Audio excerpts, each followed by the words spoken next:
Over 100 years ago, one of the greatest inventors who ever lived created a way to record voice, Thomas Edison. First words I spoke in the original phonograph. Mary had a little lamb, its fleece was white as snow. You may know him as the phonograph dude, the light bulb dude, the camera dude, or the motion picture dude. I'm the dude. Transport to now and wow. The choice of audio recorders is as wide and varied as the number of whiny people who don't have a life and think that if they complain about something, all will be right with the world. Whoa, sorry there, I went way off track. Recording voice has come a long way. Voice recorders, or better put, audio recorders, are used to record voice all the time for meetings, interviews, capturing your thoughts, memos, and so on. Note to self, don't forget to make a note to self. Audio recorders are compact, lightweight, portable, easy to carry, record top quality recordings, are relatively inexpensive, can record for hours, and the ability to transfer files to a computer means they can be used, reused, forwarded to others, and transcribed into the written word. For example, when some important person in your company, like the CEO, is talking about important stuff in your company, you really don't want to come back later with, "Oh, sorry, dude, I kind of spaced out now. What was that thing about saving our jobs or something? What was it, like paying attention or something?" Audio recorders are great for capturing important moments in business and personal life. There's a butt-ton. The heck is a butt-ton anyway? Audio recorders to choose from. So let's take a look at the options, and at the end of this video, I'll share a super cool tip for getting outstanding audio quality on your phone. Question, what's the best one for me? No, not me, you, me. Well, here's some questions to ask you, me. What environment will you be recording in? Outside, inside, big room, small room, quiet or noisy place? Multiple people being recorded? Do you want to use a microphone? Will you be recording in the dark? That sounds creepy, but hey, who am I to judge? Yeah, dark lit spaces? You want a backlit screen. Are you only recording me, yourself, or someone else? Okay, I'm really confused. When I say are you, I mean you, not you looking at me. Cool? Good, here we go. Are you only recording yourself or someone else? You, and I mean that you, may have recorded your meeting with the CEO, but if you can't hear it, well, then you're stupid. Okay, sorry, you're not stupid. Your choice of audio recorder is, so quality may come into play in your buying decision. I mean, how would you like it if this video sounded like this? Mary had a little lamb. It really tasted good. Cost! The go-to method by most people is to pick the cheapest one. No! I can tell you after recording video and audio for decades, this is a huge mistake. Huge mistake. Okay, that was a bit over the top, right? Huge mistake! What is the frickin' point of buying an audio recorder that doesn't record good audio? That's like buying a car that doesn't start, or a chair with no legs, or so, no, cheap or low-priced recorders are not usually a good idea. Here's what I've run into buying these cheap butt recorders. Records for like 2 minutes and then stops. The batteries drain in like 15 minutes and you spend $1 gazillion in batteries. Gazillion is a real word. Look it up. 1 battery, 2 batteries, 3 batteries. The recorder doesn't allow playback. Really? Oh, yeah, I got that. Let me just check it. The playback sucks. Gotta lose $1 million and there's no headphone jack to listen to the playback. It's made out of cheap plastic as opposed to expensive plastic. You drop it, and your super cheap recorder's now in 1 million pieces. 4, 5, 6, 7 batteries. High quality stuff costs more. So, do you pay a ton of money to get the best then? No. Here's a list of 8 things to look at, and different things will be more important to you than to others. 1, audio quality. Okay. This is one of the most confusing aspects of audio, so let me see if I can make this simple. Just bear with me. At the end of this part, you'll do this. The audio recording quality determines how clear the recordings turn out. On your recording, you might have two settings, one for MP3 and one for WAV. MP3 is totally acceptable in the format CDs are made with. Now we get into two misunderstood concepts, bitrate and hertz. The bitrate is the number of bits, computer data stuff, that the recorder can capture in 1 second, and usually referred to as kilobits per second, meaning thousands of bits per second, and designated as kbps. Here's what a bit rate of almost nothing sounds like. And here's what a high bit rate sounds like. You'll see bit rates like 24, 128, 256, and 320. Listening to a CD or MP3 tune, you'll be hearing something like a bit rate of 190 kbps, or usually we just say a bit rate of 192. Radio something like 128. Let's take a look at this Zoom H1 handy recorder, and yeah, this was under a $100 recorder. We record 99 hours of audio in MP3 format.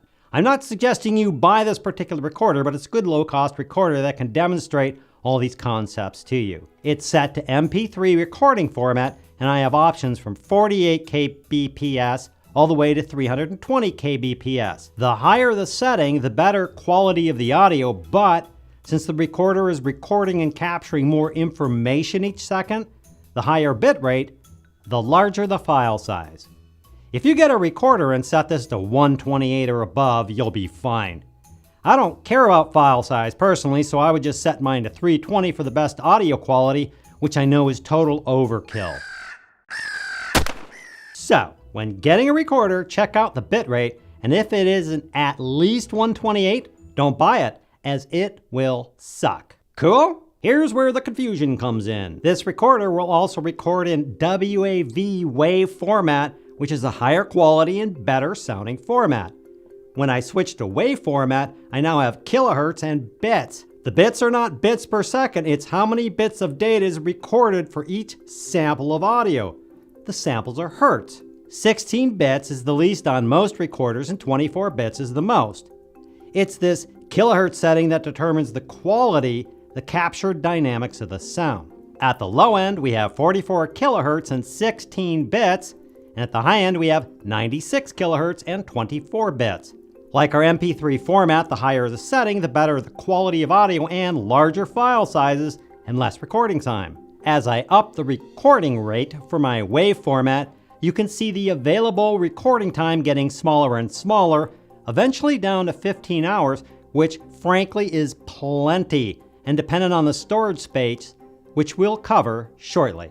You know, I was going to insert a photo of a storage space here, but I didn't. You're welcome. If you're just using the recorder for voice, it would be okay to have only MP3, but if you're also recording music, live performances, or something like that, a WAV recorder will do better. You get all that? So when you look at a voice recorder, just see that it has an MP3 format of at least 128, or an additional WAV format with various settings, and you're good to go. Convenient to carry. Some of these recorders can be heavy and large, some really light and tiny. This recorder is really light, has good built-in microphone on the top, and can fit in a shirt pocket or lay it on a desktop. Some of the smaller recorders have little holes for the mics and no actual microphones, so even if you have your recorder set to its highest audio setting, well, you know the saying, garbage in equals total piles of crap out, or something like that. Small may be convenient, but if you get too small, like the size of a matchbox, you lose them easily. Also, a good audio recorder will have this little threaded tap on it, which makes it easy to mount to other things so you can position the mic overhead or wherever you want. This may be important as sometimes you flop the recorder on a table and people writing or tapping their hands on the table comes through, ruining your recording. This way you can mount the recorder off the table. You may also want to consider additional features such as an external microphone input, which allows you to jack in a lapel or other type of mic, a headphone jack for monitoring or playing back your audio, and a USB jack for directly connecting to your computer so you can transfer these audio files. A carrying case doesn't hurt, especially if you're traveling and don't want your recorder damaged. And yes, I always label my recorder so I know it's mine in case there's any question about it. You know those anal TSA people. Are you sure it's yours? Now we're going to see what happens on my next airport security checkpoint. Storage, otherwise known as memory space. People, a garage is not a storage space. Sorry, kind of went off again. The amount of storage on your recorder will determine how much time you can record for. As discussed, the format MP3 or WAV and the quality of those you set the recorder to will determine how much time you can record. In other words, how long until you run out of space. Some recorders will have built-in storage referred to as flash memory, which means there are no cards or recording media to deal with. This can be a good thing, but you're limited to whatever you buy. You have to use the USB jack to transfer the files to a computer, and that means the recorder is not in use during that time. Then you have removable media cards, which I prefer, as I can put a small media card in my recorder and have a couple of hours of recording time, or just change to a higher capacity card. The one in here is a 32 gigabyte card, and I have a ton of recording time. If I am recording interviews or whatever and the card is getting full, I can quickly stop the recorder, replace it with a new card, and I'm good to go, so I don't have to stop the recording, connect the unit to a computer, and transfer the files, which can be quite disruptive. Additionally, if I mounted this recorder in the perfect place to record someone or a group, I really don't want to unmount it all when I run out of space. I just pull the card and replace it with a new card, or if you have a recorder with both cards and a USB port, you're good to go either way. Again, this will depend on your particular needs, but you should be aware of what you're buying into.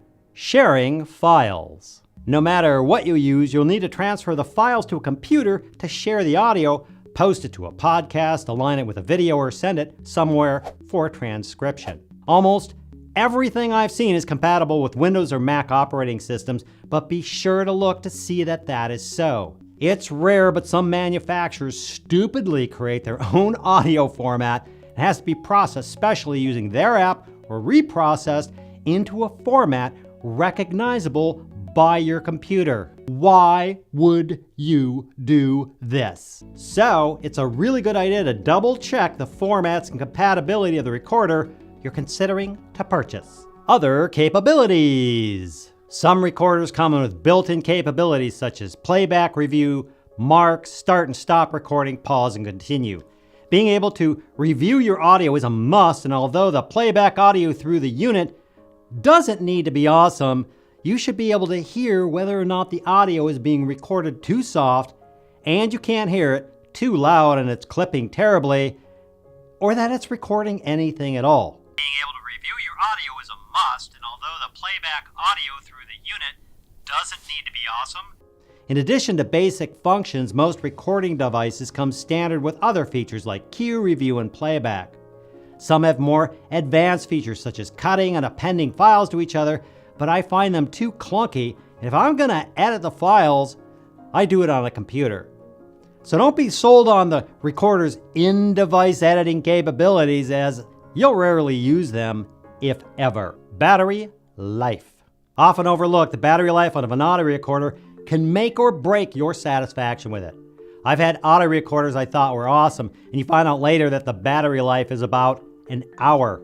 13, 14 batteries. Remember, you not only have to record the audio, but the unit has to last long enough to transfer the audio files to the computer, and having to constantly replace batteries is not only a pain, but it can get costly. 16 batteries. As a matter of personal preference, some audio recorders use rechargeable batteries. These are referred to as lithium-ion batteries, and some use standard AA battery. This unit uses a AA battery and gets about 10 hours of recording time. Some units can get up into the days. Another nice feature of a good audio recorder is if the USB port, which you can connect to your computer to transfer files, will also power the unit. This is nice since you can take all the time you want and not worry about the batteries draining. Additionally, some recorders with these USB ports supply additional AC adapters, which is really convenient so you don't have to spend the money on batteries. In fact, the recorder I'm using right now not only takes 4 AA batteries, but it connects to an AC power unit, so I don't have to worry about it running out ever. And better yet, if you don't have any batteries available, you can still record your audio. On some recorders, using lower quality audio and recording formats can save on battery life, but as I stated, this is all a matter of personal preference and needs. Voice activation. One interesting feature on some of these recorders is voice activation. The recorder starts recording when it hears a voice, then stops after a bit of time when it hears nothing, and it's pretty simple to activate, usually with one button. How well that feature works varies from recorder to recorder. It usually works okay, but some of these are quirky, and frankly, I like to know when the recorder is recording and not, and if I am recording something important, I sure don't want an oops to occur. Auto voice recorder active. Oh, and the meaning of life.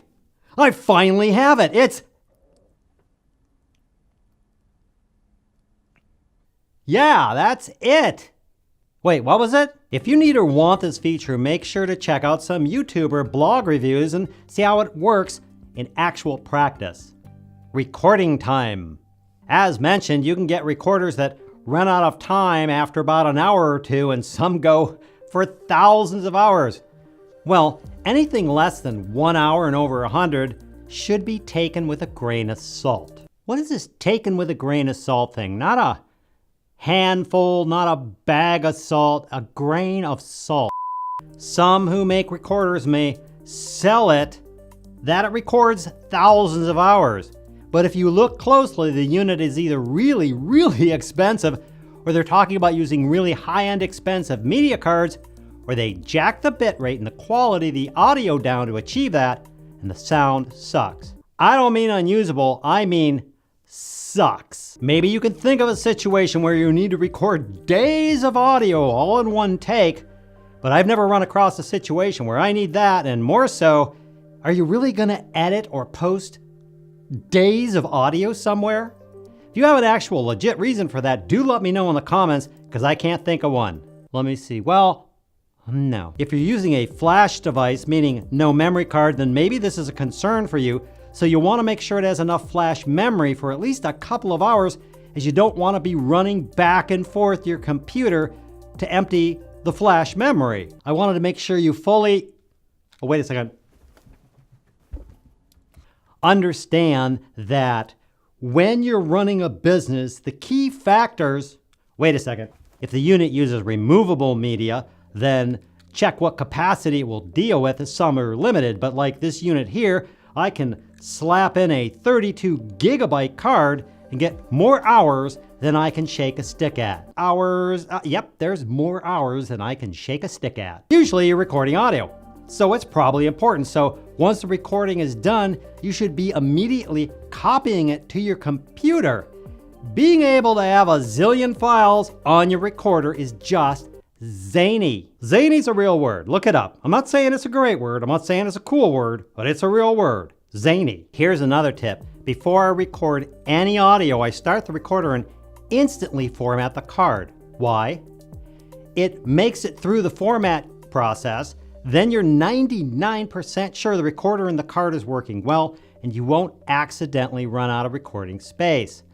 Not often, but I've had cards fail on me during recording, but ever since adopting this rule years ago, I've never lost a thing, and this is also a good reason to back up your files when you're done recording. Now, this little guy can start up in a few seconds, format the card in a few seconds, and I'm good to go. The same for the high-end audio recorder I'm using right now, the Zoom H6. A very popular audio recorder is the Zoom H4n. I have two of these that I never use. That's because they take minutes to start up and minutes to format a card. So if I have an idea I'm running to an important meeting or interview, I either miss the beginning or have to make everyone wait. So check out how long it takes to start the recorder and format the flash or card memory. Again, depending on the audio recorder you are considering, check out reviews, blog posts, YouTube videos, and see how that unit will actually work for you under your circumstances. Other things to consider. This little recorder is stupid simple to operate. You press this button to start recording, and you press it again to stop, and frankly, that's its best feature, ease of use. Unless you need high-end recorders, look for simple, intuitive, and easy-to-use buttons for start, stop, play, and pause. Some of these recorders may look cool with all their fancy buttons and stuff, but you'll need to spend hours getting used to buttons and menus and sub-menus, probably not what you need for a simple audio recorder. And here's another tip to consider. You will always, always, always get better recording no matter what you use by having the mic close to the person's mouth. Slapping a cheap recorder down on a table 30 feet away from the speaker or at the back of the room means your audio will suck no matter what recorder you use. That's why using a lapel mic planted on the person and jacked into the recorder, or having the person hand hold the recorder near their mouth, will always give you the best audio quality you can get. Another tip is sometimes these audio recorders have two different settings, automatic or manual levels. The automatic audio levels turn the input volume down when it hears a voice, then as things get softer, turn the volume up, sometimes way up, so you'll hear the person speaking, pause, hear a ton of hiss or air conditioning, and then back down again. If you don't care, that's cool, but do make sure the auto recorder has an option to turn the auto levels on and off. If you turn the auto levels off, make sure these little meters aren't jumping all over the place, maybe 3/4 of the way. No matter what you use, if the meters are jumping way up, the audio will be clipped and sound terrible. If it's too low, you won't be able to hear everything, and you'll have to up the volume in the computer later, and you'll up the volume of everything, air conditioning, even people breathing.